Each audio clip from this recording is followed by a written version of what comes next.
What is sustainability? In the old days, people would hardly use plastic bags or plastic bottles. Even I came to know When I moved to Denmark in 2012, that there are different sizes of plastic bags for different goods. For example, a bleed goose or a plastic bag meant for a diaper, a different plastic bag for a snack, for trash, for shopping. Even the idea of having different gears for different weathers was new to me. For example, rain shoes, rain clothes, and different clothes for both genders.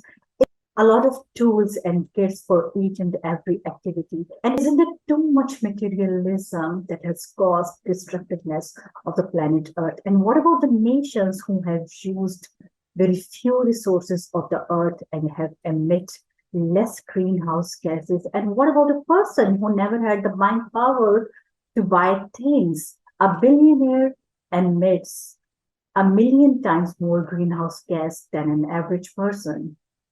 Industrial Revolution, which commenced in Great Britain during the mid 18th century and extended into the early 19th century, ushered in a significant era marked by extensive mechanization and pioneering advancement. This transformative period subsequently radiated its influence across numerous corners of the globe. In Britain, the Industrial Revolution was principally characterized by the extensive utilization of coal and iron, cementing a pivotal role in shaping the historical period.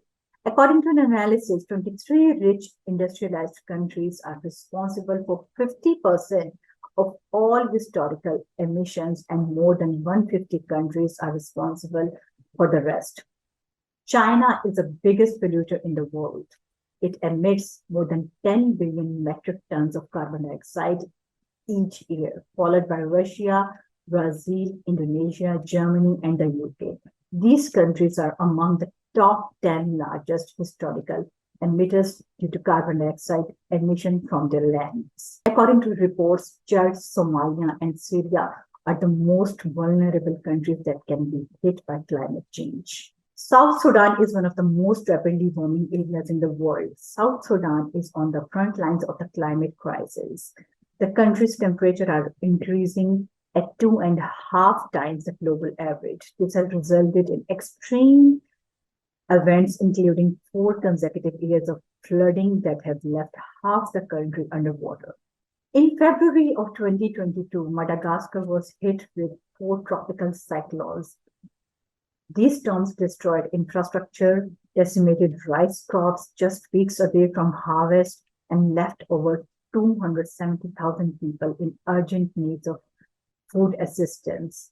Pakistan was hit by what United Nations Secretary General Antonio Guterres described as monsoon on steroids. During this period, heavy rainfall caused flooding and landslides at the rate nearly 10 times national 30-year average. The floods affected nearly 33 million people and damaged 4.4 million acres. There is no end in sight to the drought in Somalia. For the past 5 rainy seasons, rainfall has been below adequate levels for harvesting and keeping livestock. This has resulted in almost total crop failure and lack of rural employment opportunities.